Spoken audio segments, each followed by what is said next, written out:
We all were looking around going, what just happened? A passenger on a Delta flight leaving a departure gate at LAX en route to Seattle when another passenger from the back ran to the area where she was sitting.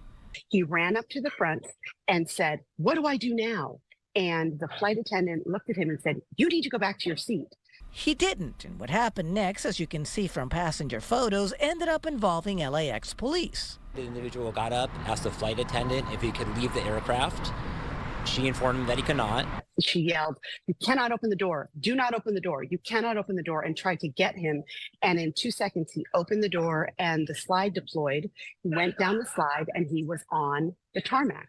And then from the tarmac, he jumped into the passenger seat of a baggage cart. We're told a couple of baggage handlers held him down. LAX police were quickly there. Of course, by then, the passengers had the cell phone video going.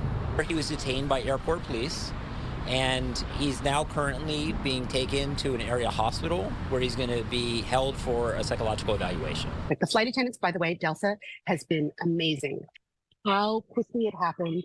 The flight attendants sprung into action, but they still, somebody who was intent on opening that door, he absolutely opened that door and jumped out. I don't know if he had panicked. I don't know if he had, there was something wrong, but all he said is, what do I do now? And then jumped off and literally jumped off the plane.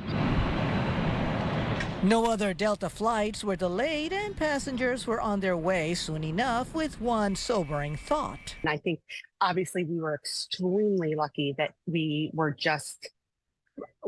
had just seconds from pulling out from the jetway.